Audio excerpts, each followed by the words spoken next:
Hello, welcome to Doobies, big old fat fucking Doobies. My dog, nice fat one, huh?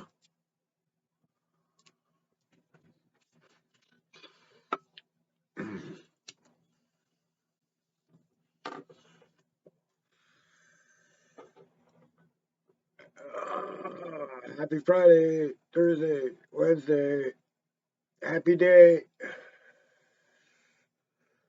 Yay, I made it.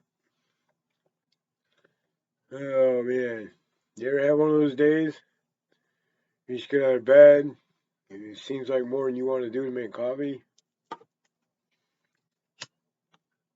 And as you sit there drinking your coffee, you realize you have one sock that's only about halfway on your foot, and you don't fucking care. And you have some shit to do, but you don't fucking wanna. So you drink a bunch of coffee and you sit there with your sock half on. You scroll through the day's news and go, God, what a bunch of idiots. You check in on all your old friends and go, God, I love those idiots. And then you fucking pull your sock up, put your boots on,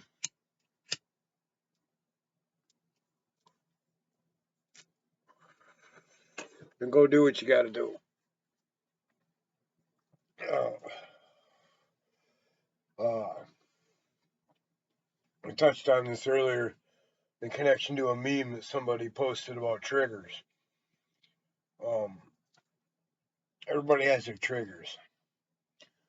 Some of them I respect as real honest reactions to real honest heinous things, and others are just excuses to act like a ninny. Now,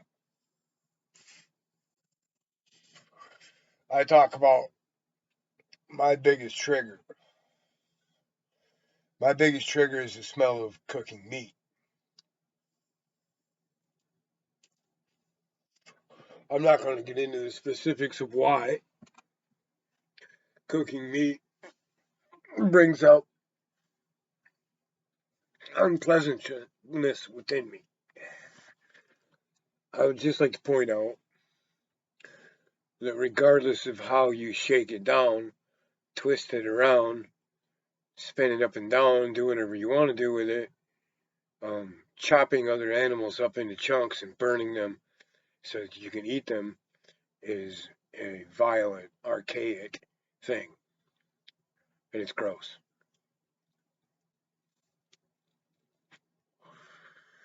It's gross. Now, I know there's exceptions to every rule, but the vast majority of you meat eaters could not sit down and eat a steak in a room full of eviscerated cows with their guts hanging out, and while people are butchering animals all around you. Can't tell you how many deer hunters I've seen toss their lunch the first time they had to open a deer.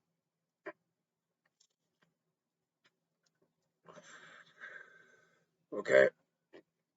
Paleontologists figured out a long time ago that the reason we eat meat was because of a mini ice age. There was a great dieback of a whole bunch of plants.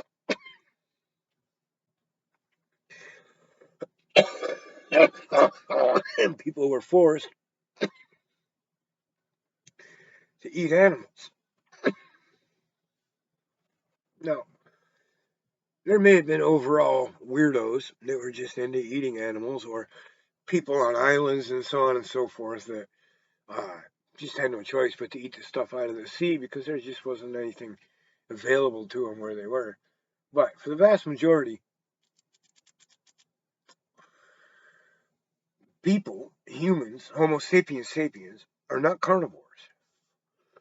Notice the lack of claws. Notice the lack of fangs. Well, in me, but people with teeth don't have any fucking fangs.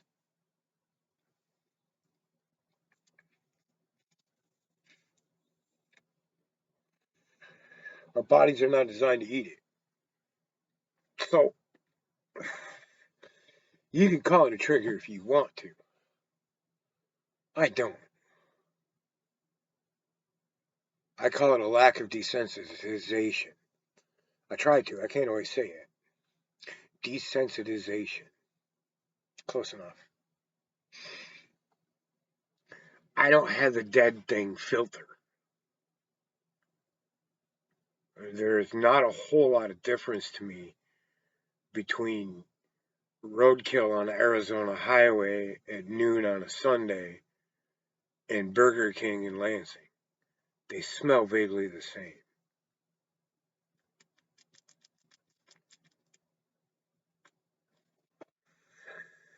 What smells like 4th of July to you smells like Auschwitz to me. And this isn't the same as being triggered by ice cream or brown pants or people with loud voices.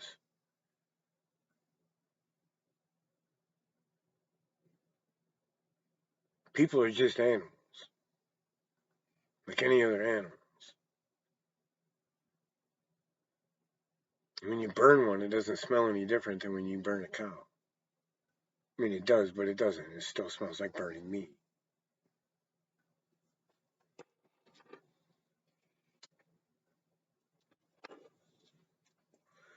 And desensitizing ourselves to that, although it may have been necessary at some point in our evolutionary process for survival, isn't healthy. And it isn't wise. And it isn't necessary. It isn't helpful. And it isn't kind. Not to us, not to the environment, not to...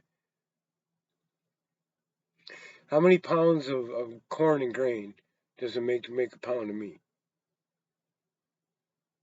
In a time when 25 to 30,000 people a day starve to death for lack of a handful of food.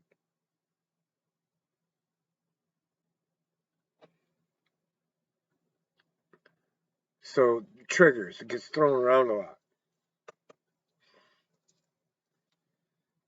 Okay? If people in brown leather jackets trigger you because you got raped by somebody in a brown leather jacket, your problem isn't brown leather jackets. Your problem is you haven't processed what happened to you.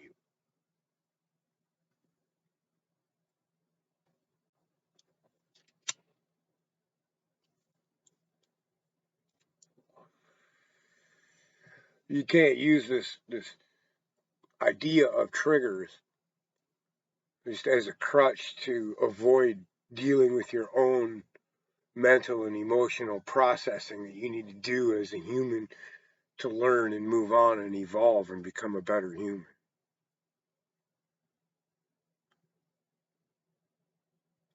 When I use the word trigger, I'm talking about there is things in this world that none of us should have to tolerate. And those of us that are aware of that, cognizant of that, suffer the consequences of those who are not.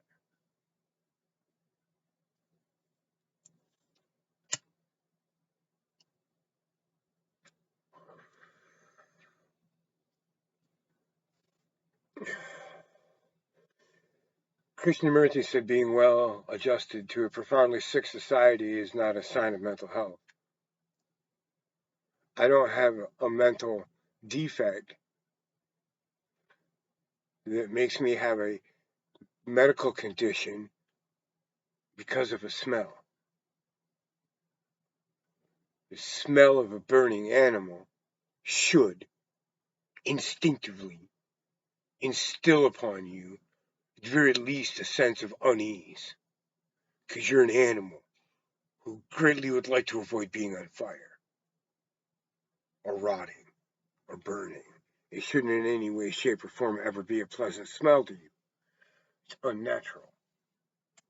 It's not a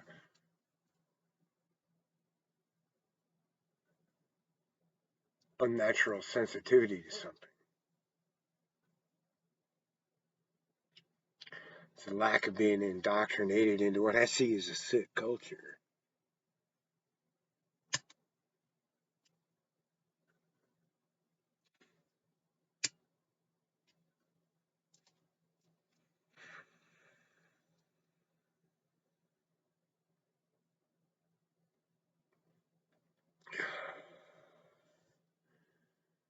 There's people around here that conceal carry, a lot of them, and a certain number of them don't clean their guns between every trip to the range or behind the house or whatever.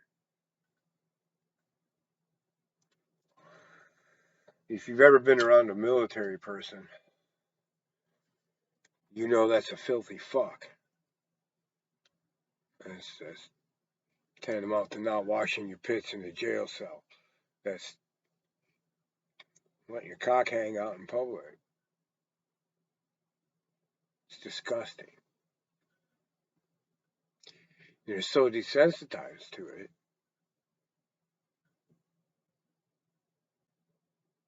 That they don't even realize they're doing it.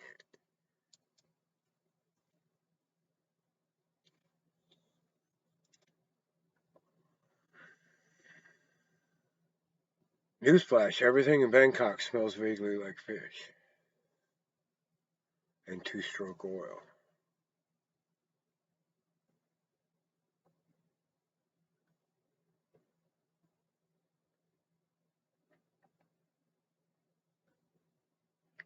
So, I mean, I think an unhealthy trigger is, like I said, if you're triggered by certain language or people behaving in a certain way,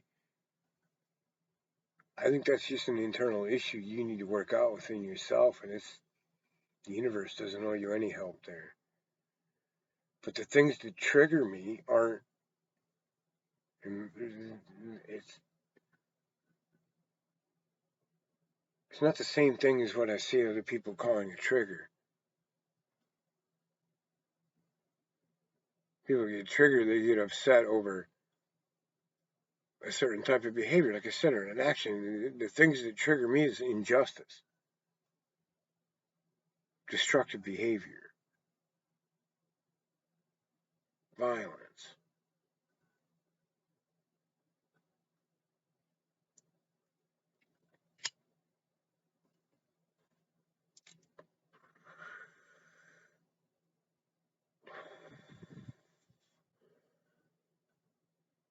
And I saw this video today. There's this cop trying to get this girl in a cop car. She wasn't going. She kept sticking her legs back out. No, no, you're assaulting me, no. And the video picks up with him already trying to get her in the car. And he's nailing her with a taser, and he's doing the knuckle drive under her carotid artery and pushing on her face, grabbing her throat, kneeing her in her thigh, punched her in the crotch at one point.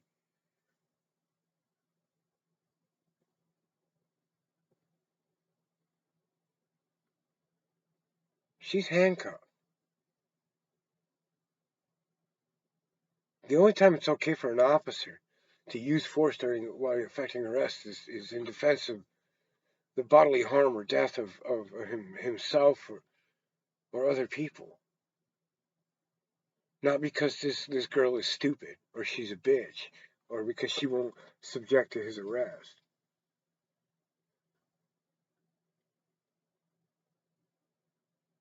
And he doesn't understand that what he's doing is wrong, and he's literally saying things that a rapist or an abuser would be saying to the abused.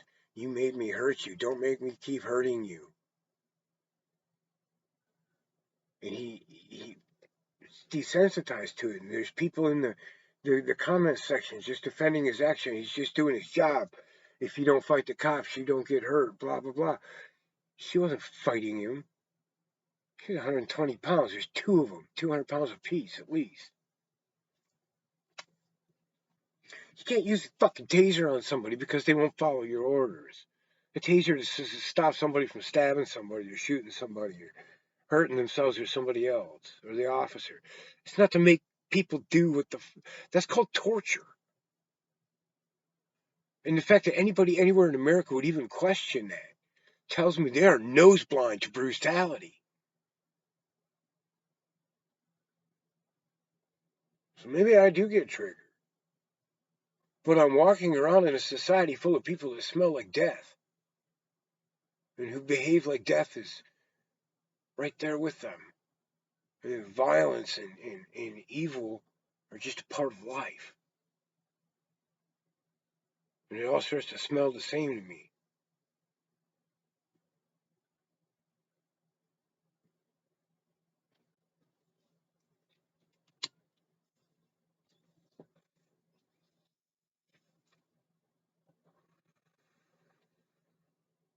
I grew up a hunter and a fisherman, and I still feed people that way when I can. Because I don't hate people, and I don't want anybody to suffer ever.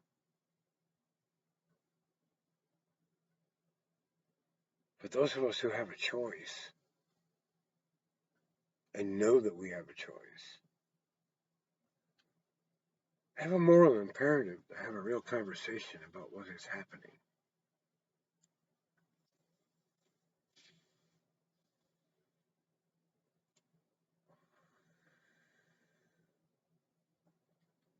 Industrial meat farming is one of the biggest detriments to the human race that there is. It's right up there, if not worse, than fossil fuels. Easier to fix than fossil fuels, the damage caused by it, but it's evil.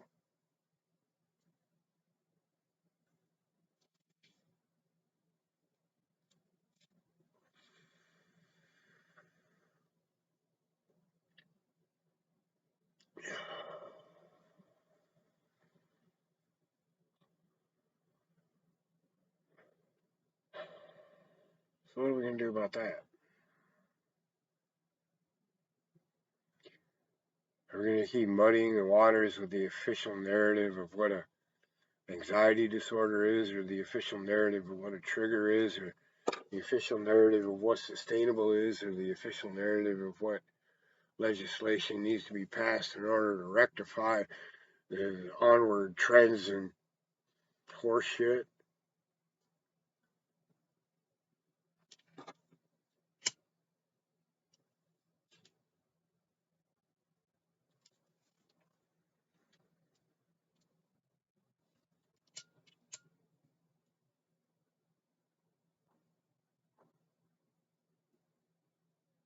So I see this trend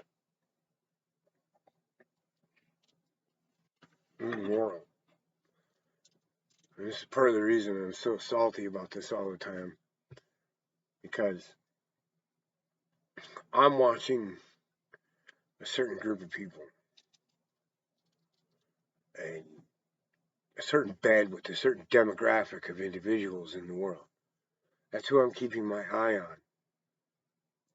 And it's people whose objective is to be objective. And that's it. And to tell the facts without telling what they mean.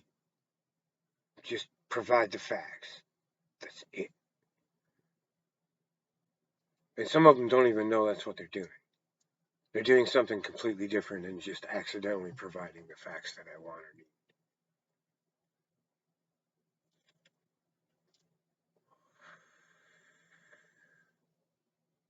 And because of it, I see a very different narrative of what's going on in the world than any of the official narratives.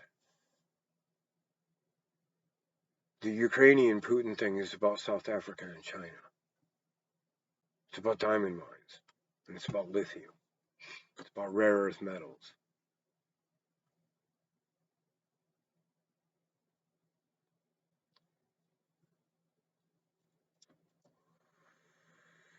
Like us trying to get our finger in it.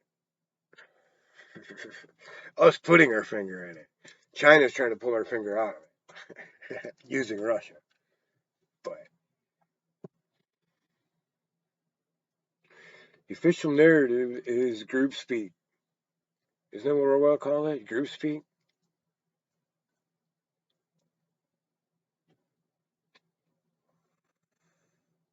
Everybody my age, all of my compatriots, already know all this shit. And why do I, time after time after time after time after timeline, everybody is tuned into the official narrative. Are you happy with your circumstance? Are you driving a new car? Does it get you where you want to go with a 7-year warranty? Or just another 100,000 miles away from the days they used to be?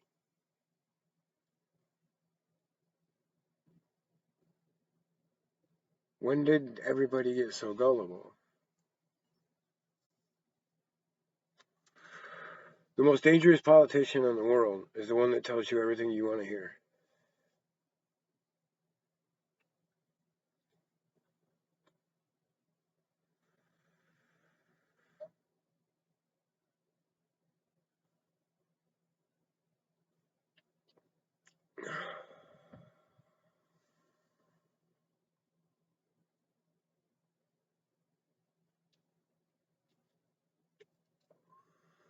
This is some kick-ass fucking pot right here.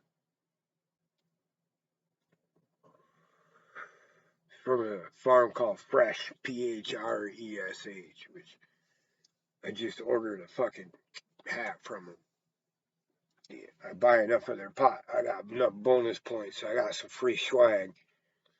So I fucking bought some pot from, or a hat from them. Sent it to me in the mail. It's like one of them hacky sack braided hats. It says Fresh braided into it or whatever. I got a hat thing. I like hats.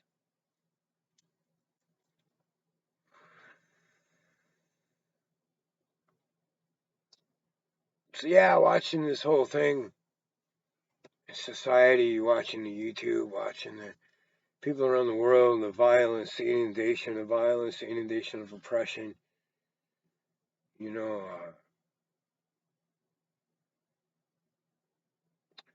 there's so many comparisons that can be made. Okay, the amount of press that the Zelensky Putin thing has got, right?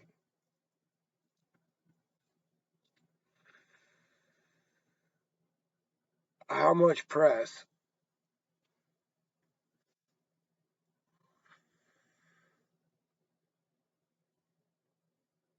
has the, I'm trying to pick a good one. Um,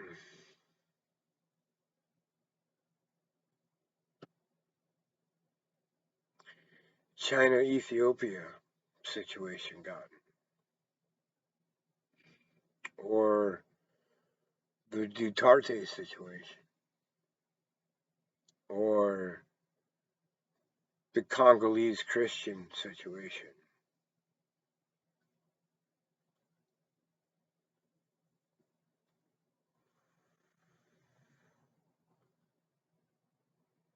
Okay. Putin's a war criminal. Putin's a war criminal. Agreed. So is Biden. So is Obama. Geneva Convention barred weapons were dropped by American soldiers out of American planes onto innocent Iraqi, French, American citizens, innocents,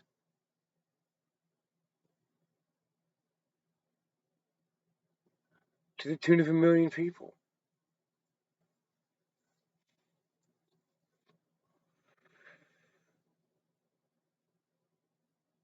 We funded Chechens in a civil war, both sides of them,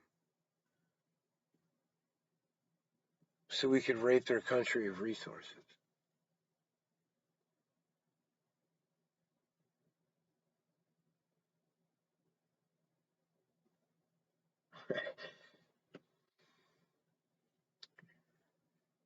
And as long as we keep playing along to the official narrative, we're never going to take control of the shit show. It's never going to be we the people until we force it.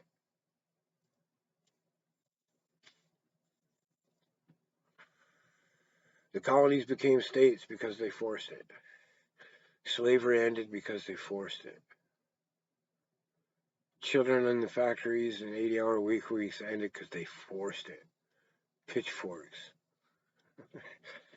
Only the game has changed so much that in order for us to force anything to happen, we're gonna have to put their fucking dogs on a leash, like I said over and over. But it all has to start with us figuring out what is a psychological hangup and what's an actual trigger. Because a trigger is something you're just not going to stand for. That triggers me. I'm not going to stand for rape. I'm not going to stand for oppression. And I don't think I should have to stand for chunks of animal burning on every corner. It's insane.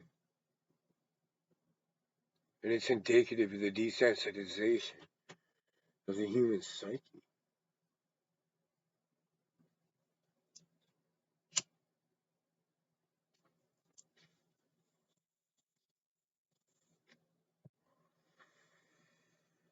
So that's my take on triggers.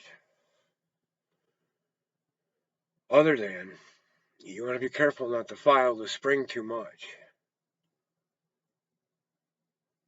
You might enjoy a much lighter pull, but you'll snap that spring, and they're hard to replace.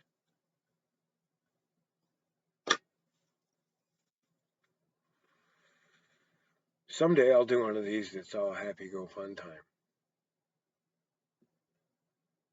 Maybe.